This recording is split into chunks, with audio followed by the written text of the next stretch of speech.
On this episode of Still Loading, Great Scott, Mario!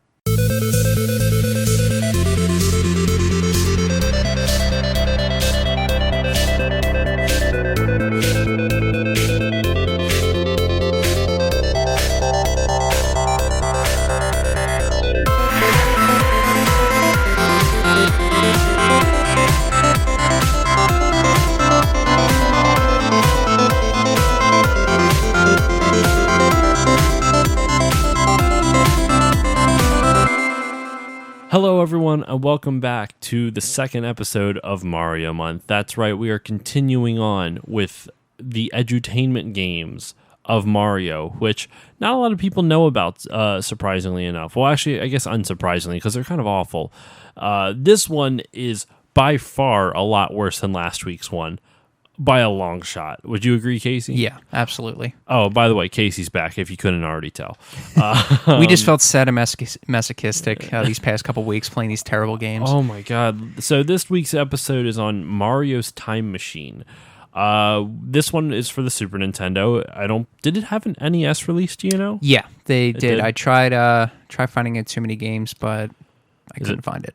Is it expensive, do you know? Yeah, it's like $60. Yeah. For an edutainment game. Terrible. Game, on top of that. Once again, this is developed by the Software Toolworks and Radical Entertainment, same people who made Mario's Missing from last week. So this game has a lot less to talk about, and even like Mario's Missing didn't have that much, though. Honestly, I'm still thoroughly impressed by that game. This one, to start off though, I actually want to talk about the artwork for this because it's kind of bonkers. Like Mario's Missing just has like Mario, like Luigi searching for Mario. He's got like a lantern up and whatnot in like a cave, and it's like, okay, it makes sense. It very much depicts what you're going to do in the game.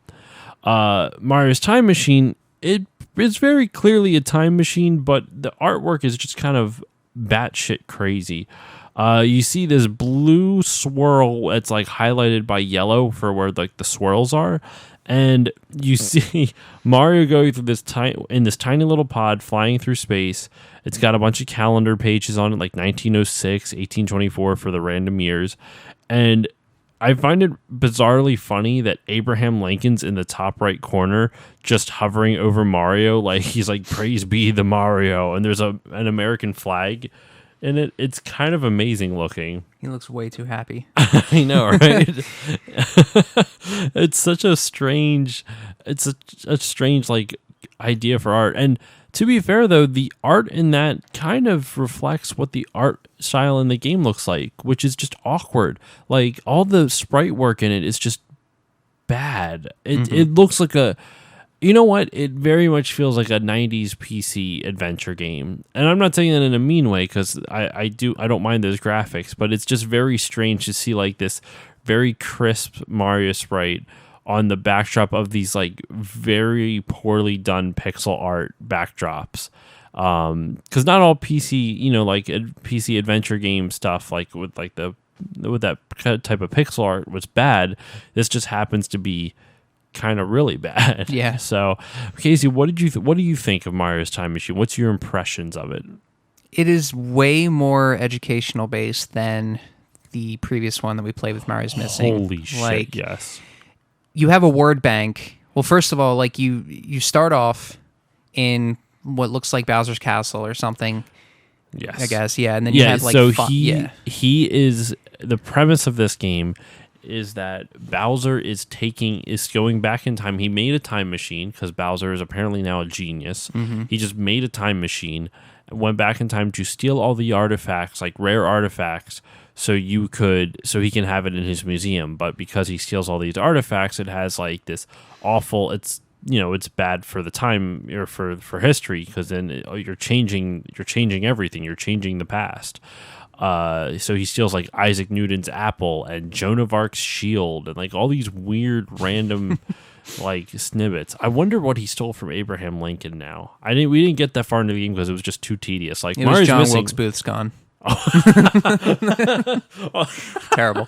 That's so bad. Yeah. Lincoln was. Oh, that would be. It's so morbid. Bad. Oh my goodness. You have to just think about that for a second, though. How fucked up was it that you would, if that was what had happened, you have to be the one to go put the gun back? Yup. Just to rewrite history. Oh my god, that's so awful. Oh, that's the way it was up. supposed to be. Yeah. That's crazy. But yeah, as you were saying, like you start off in Bowser's Castle on the first floor, since there are 5 different floors. 3. Oh, 3? 5 levels per floor. That's right, yeah. Per floor. Terrible. 3 floors. Terrible. And then it's like kind of like a pedestal, and each pedestal has, like you said, an artifact on item it. That he stole. Yeah. So if you were to click on one of the items they want to take back, like I know we only played it for like 5 minutes this time around because it was terrible. Like we even looked up the answers so we wouldn't have to think, and we got bored. Yeah. I mean, I guess that's kind of the fun of the game, but like I don't want to have to. I mean, it really does the edutainment thing. Sorry, go on. No, but it's like with Mario's Missing, from what we played that last week, it gave you a kind of like a word or a multiple choice, where this one kind of does too, but you have to fill in the blanks, but it gives you a word bank of all the words in every level. So you have to select the right one. And if you select the wrong one 3 times, you have to start all over. It's not like a multiple choice. It's so annoying, and you have to scroll through it, especially if it's like it's alphabetical. So if it's something farther down in the alphabet, like towards the end, you're going to be there for a minute. Yep. It's not great. And so the whole premise is, like Casey said, you have to fill out basically fill out almost like a Mad Lib, but with not fun words that you make up with all the answers. And then you have to give the historical figure back the item that was stolen, and then you beat that level, quote unquote. Though I know it's interesting, though. I was reading on Wikipedia. Now that I take that for what it's worth. I'd have to double check the source on it. That one of the things that this game was praised for was the dialogue between Mario and the historical figures, saying they added realism and depth to the historical figures. I'm assuming if that's actually like a critic's review, I'm assuming that was for the time because it was an edutainment game from the early 90s, so it probably didn't have a whole lot to base that interaction off with. It's not like it was I don't know how realistic you can get. Like Isaac Newton literally compliments Mario on how high he can jump. I guess that's what they're talking about, though, because it's kind of building like a little bit of a relationship between the historical figures and Mario, in a sense. I know during the first level with Isaac Newton, you went into one of the halls and you were talking to some scholar. I don't know if it revealed his name, but one of them was like, give him the apple. And then you give him the apple and he's like, oh, I prefer Macintosh. It's like, okay. You piece of shit. I'm a Windows user. He's like, what is that? This is the Stone Ages. That'd be so weird if they were actually, but it's weird because like they're aware of who Mario is. All of the people seem to be aware of who Mario is. Like Joan of Arc said, "Oh, thank you, Mario," and he goes, "How do you know who I am?" And she's like, she said, "Oh wait, never mind. This makes sense." She said, "Let's just say it came to me in a vision," and I feel really dumb now. Because that was what Joan of Arc did. Like her whole quest was based off visions she had. Now I feel really stupid. I was like, okay, so is there like my first thought was like, is there some supernatural thing going on? It was like Mario somehow, omnipresent is he actually God? Did he come back for us? Yes. Is he the one that saved all of history? And now I just feel stupid because I forgot that's the core part of Joan of Arc's story is that she received visions. I've had that many times at work, not premonitions. But just the fact that it's like, oh, I have a question. Can you come help me out? And then they'll come over and they'll try to help me out with something. After I reread the issue, I'm like, oh, never mind. You can go back to your desk. I completely get it now. I just feel so stupid. Yeah. So that's honestly the game, though. I actually, there's a little bit more. Let me look up quick who all the different historical figures are. In the meantime, while I'm looking that up, Casey, what did you think of the artwork? Like, what did you think of? I talked about how it looked kind of like an adventure game, like a PC adventure game, but what did you think of it? I thought it was nice. It was nice and crisp. It was definitely reminiscent of Super Mario World, which makes sense as, that game came out about 2 years prior to this one. Even with the music, sounded very reminiscent of it, which was nice. But other than that, that's pretty much all that can be praised upon when it comes to, my opinion of the game, because it's really, really, really bad. It's not like Mario's Missing with the NES where you can kind of have fun with it. With this one, it's like you really need to read into everything that's being presented at you. It definitely is a different. I would say it's like a different level. Like, you know what I'm saying? Like, it's meant for kids who are older, I would say. Right. Like, Mario's Missing seemed to be a much more simplistic and definitely meant for younger kids. Right. This one, there's a lot of text in it. Yeah. There is a lot of text. Well, A lot of information. comparatively compared to the last one. You have to memorize and then put down. Yeah. I guess you don't have to memorize because you can just bring up the sheet at any point in time and put whatever you just learned. Yeah. And today, like, it's so easy to beat it if you have an internet connection. You can just literally look just it look up up. and that's it. The historical figures you get to meet, though, from what I can see on this Wikipedia page, you get to meet Abraham Lincoln, Albert Einstein, Andrew Iverson. What? Hold on. Allen Iverson. Sorry, no, that's not why I was saying. So sorry for that little pause there. Andrew Iverson is actually a programmer on the game. They had Anne Hathaway, which is what confused me, because Anne Hathaway but it's Anne Hathaway, not Anne Hathaway. Gotcha. And Anne Hathaway, she appears in Mario's Time Machine. That's kind of funny, actually.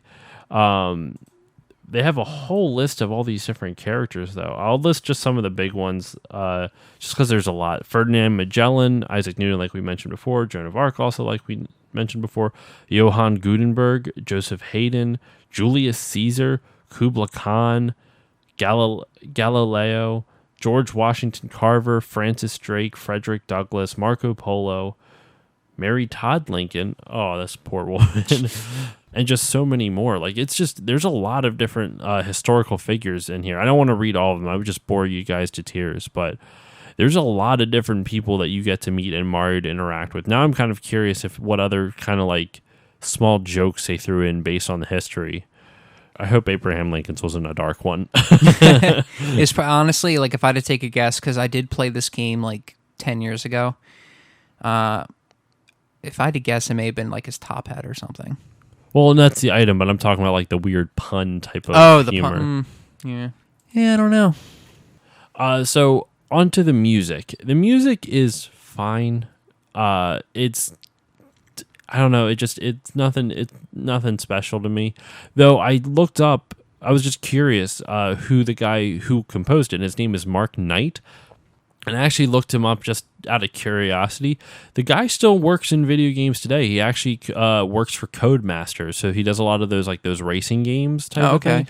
He works for Codemasters, and he still releases some of his own music. I actually played a little bit of it for you, Casey. He has some pretty banger like chiptune music that's like very different from what you hear on that Mario's Time Machine game, but yeah. And his credit list is pretty freaking long. He's done a lot of like F1 Formula Racing type of games, and that's the bulk of his credits. But he's worked on a ton of different things. He's worked on like other Mario educational games, which the other one we couldn't find. I forget what it was called though. It was like Mario's Mission Earth or something like that. Yeah, and I've never heard of that one. He says it's for the Super Nintendo, but I can't find it. Like, unless it's like he's from Britain, so it could be like a PAL region thing, but it should show up online.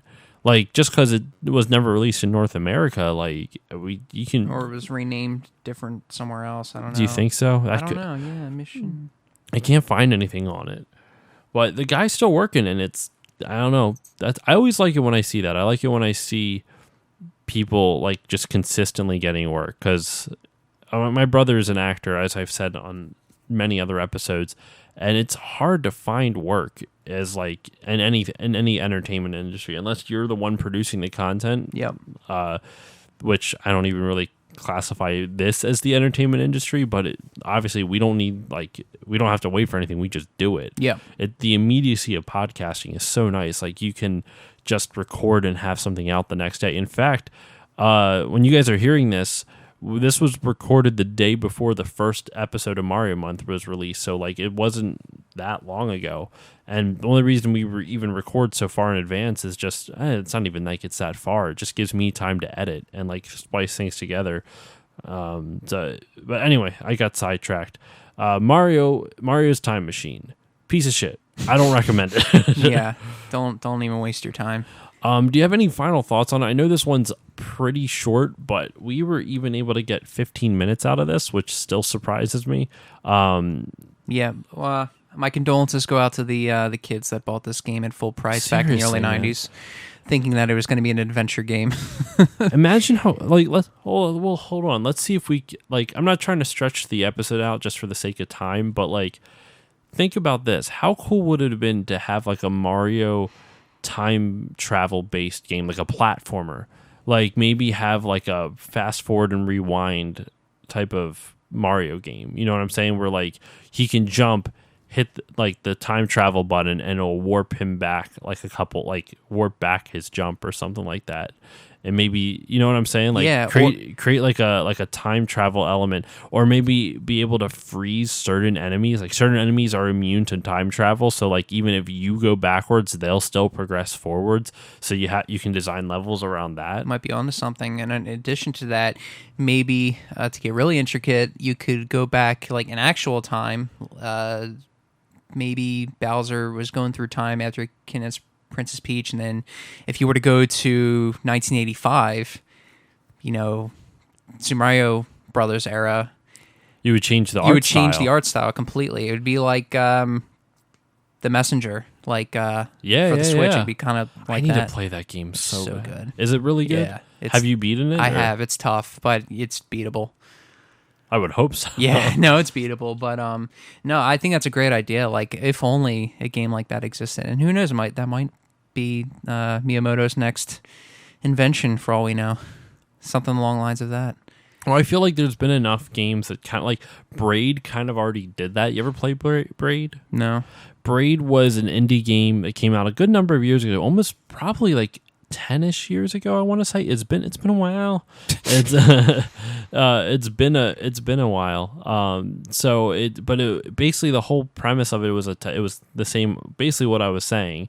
But it was more of a puzzle platformer versus like a Mario, which is just a twitch action type of platformer. Mm-hmm. So it'd be interesting to see them try to do something like that with Mario physics and like Mario style gameplay versus Braid, which was more of a puzzle type of thing. Gotcha. Though, I mean, they do stuff like that now. I mean, Mario Maker 2's out now, and some of the new things they've added, they've never been in Mario games before, like those icicles. Yeah. At least, 2D Mario games, at least. But there's been a lot of cool things they added to it. So, I don't know. I know we kind of segue off of Mario's Time Machine into, like, Mario design philosophies, but like we said before, there's not a lot to talk about really with this isn't. game. Are you enjoying Mario Maker 2 so far? Oh, it's great. Yeah? It's a lot of fun. I enjoyed the fact that they added a story mode. Mm-hmm. I thought that was really neat.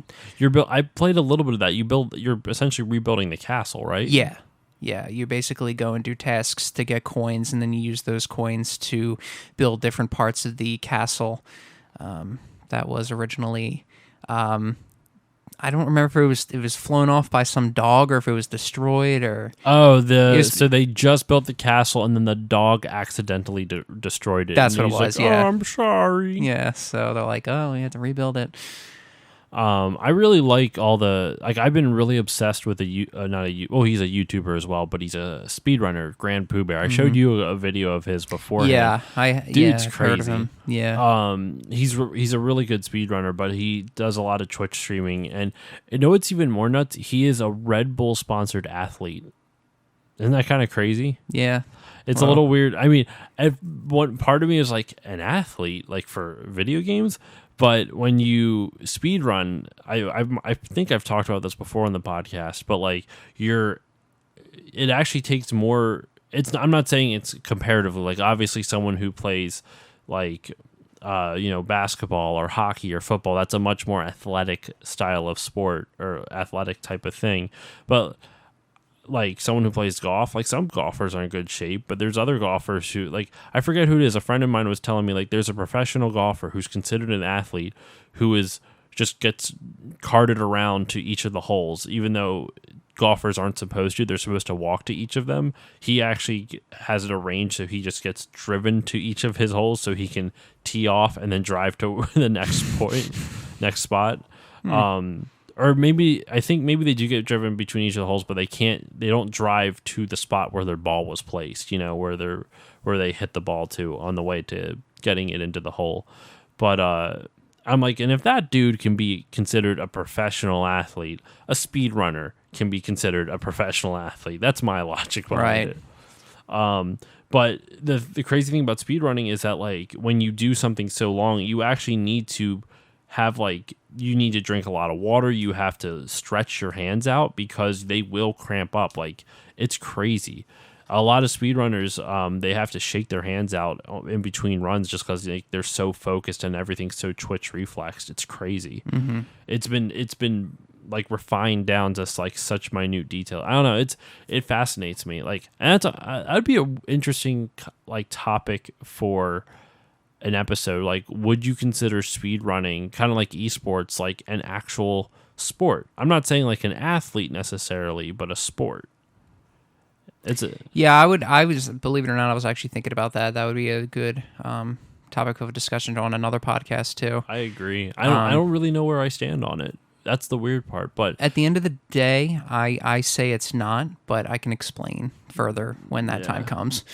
What do you guys think? I'd love to hear from you guys. What do you think of? Do you think esports and speedrunning, could speedrunning be considered an esport? I actually think it should be, but can you consider esports at all a type of sport? Let me know. I don't know. I'm very curious about it, and I always think it's interesting. Like, can video gamers or like professional esports athletes become, or are they considered athletes? Like, do you consider them? To me, no, because you have to do something athletic in order to do that. But at the same time, they're very dexterous. Like their fingers move very fast.